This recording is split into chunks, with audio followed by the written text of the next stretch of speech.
Muy buenos días, muchísimas gracias por acompañarnos. Este programa, Consulta con el Doctor, lo hacemos cada semana y vamos a discutir un temita de salud. 10 minuticos vamos a hablar de salud.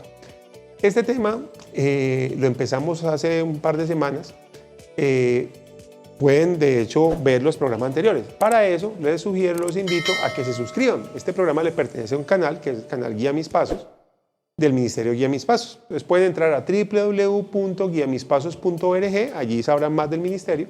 Y también, por favor, aquí en YouTube pueden darle a la campanita, quedan suscritos, además aprovechen y le dan un like y además se lo comparten a alguien más y verá que ahí han aprovechado al máximo lo que tenemos aquí.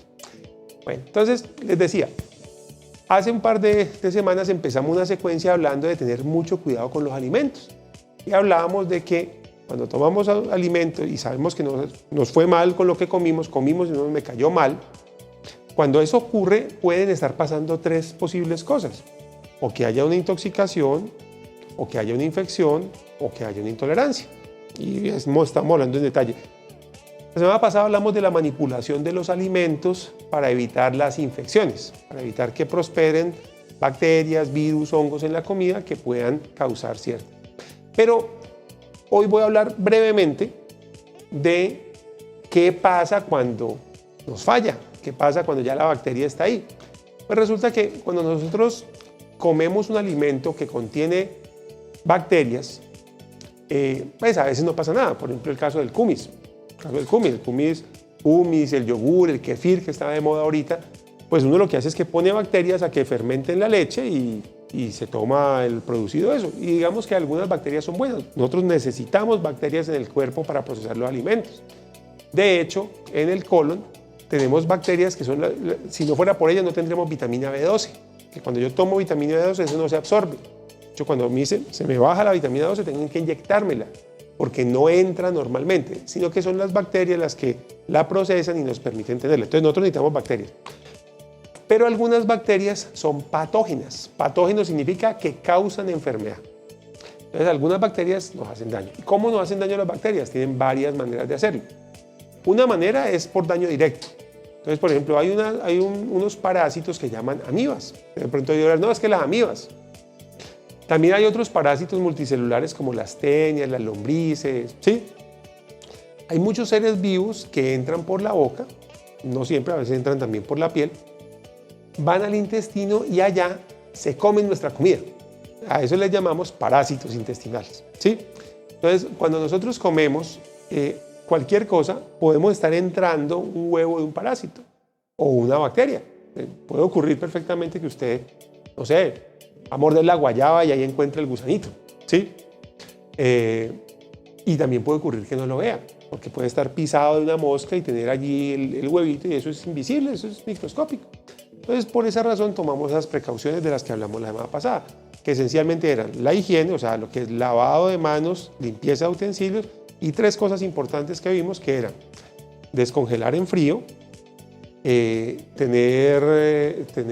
clarear los alimentos y no mezclarlo crudo con lo cocinado. Tres cositas sencillas. Hoy vamos a hablar un poquitico más de qué pasa. Entonces, cuando yo consumo un alimento y ese alimento tiene una bacteria que está creciendo ahí o hay un parásito, pueden pasar varias cosas. Una cosa que puede pasar es que yo no me dé cuenta. Yo llegué, comí, puedo decir hasta, qué rico que estaba, y que no me dé aparentemente nada. Eso ocurre sobre todo cuando la infección que me estoy ganando es una infección de largo plazo, ¿sí? Toxoplasmosis, Clostridium botulinum, Clostridium difficile. Hay varios, pues hay un poco de bichos que no les voy a enredar la vida aquí. Pero el tema es que quiero que me entiendan que no siempre que un alimento está contaminado se nota ahí mismo. Usted puede comerlo y no sentir nada, no leerle diferente, no saberle diferente, o sea, normal, puede pasar de agache. Y en su cuerpo queda y empieza su sistema inmune a luchar con él. El ácido del estómago a tratar de quemarlo, la bilis a tratar de destruirlo, todo empieza a tratar de luchar, pero puede ocurrir que esa bacteria entre al torrente sanguíneo, se quede en el intestino y empieza un proceso que se llama la incubación. Y ese proceso pasa. Algunas veces eso tarda meses en notarse, es lo que ocurre con los parásitos. Puede ser que usted tenga parásitos y usted ni sepa. sobre todo si usted vive en zona rural, si tiene mucho contacto con la tierra, si anda descalzo, ¿sí? Y usted no darse cuenta. Por eso en zona rural la recomendación es desparasitarse cada 6 meses. Esa es la recomendación oficial en Colombia. Entonces, primera situación cuando comemos algo contaminado con un ser vivo, que no se sienta nada. Sí está pasando, pero no nos estamos dando cuenta, ¿sí? Segunda situación, puede ocurrir que la bacteria que yo consumí o el virus o lo que sea que yo consumí y no me di cuenta, haga un efecto rápido.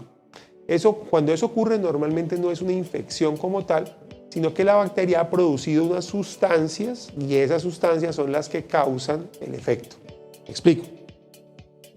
Usted come algo que tiene restos de tierra o de materia fecal y ahí viene un bichito que se llama el Clostridium. Esos Clostridium hay varios tipos. El que causa el tétano se llama Clostridium tetani, el que causa el botulismo se llama Clostridium botulinum y también tenemos otro que es el Clostridium difficile. Entonces, listo, usted se comió esa vaina y eso entró y resulta que el bicho, la bacteria, produce una sustancia. No es la bacteria como tal la que causa el efecto, sino la sustancia que ella produce. Entonces, si lo que usted consumió ya tenía suficiente concentración de esa sustancia, el efecto va a ser más rápido, ¿sí? El efecto puede ser en términos de minutos a horas, ¿sí? Algunas veces puede demorarse un poco más. Ahí, de nuevo, la recomendación sigue siendo la misma de siempre. Higiene, limpieza. Usted va a abrir una lata. Si va a abrir una lata, límpiela supremamente bien, verifique que no esté oxidada, ¿sí? Verifique que no esté, porque pues ya hoy en día la mayoría de las latas no se oxidan, pero pasa también. Lávela bien por fuera, además, y asegúrese de que esté en buenas condiciones y que de preferencia no esté pasada la fecha de vencimiento, porque usted puede desarrollar una infección severa.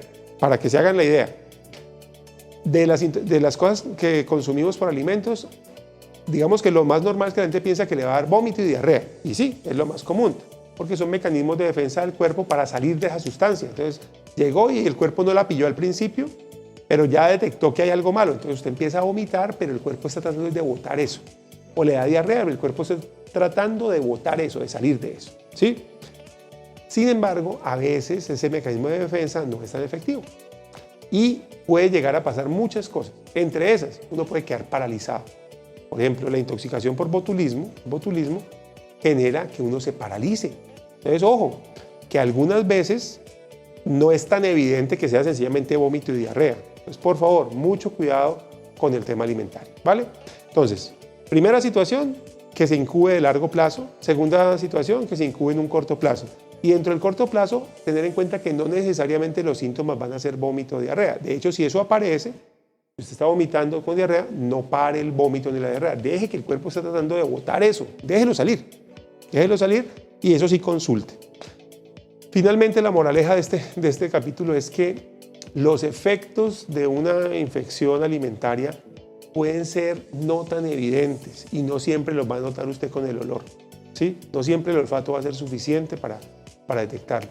Entonces, por favor, un énfasis muy grande en las medidas de cuidado, ¿sí? En el higiene de los utensilios, en el lavado de manos y en las precauciones para preparar los alimentos. Próxima vez ya vamos a cambiar de tema y vamos a hablar un poco sobre la intolerancia a los alimentos. Pero digamos que en estos 2 programitas queríamos enfocarnos en esto.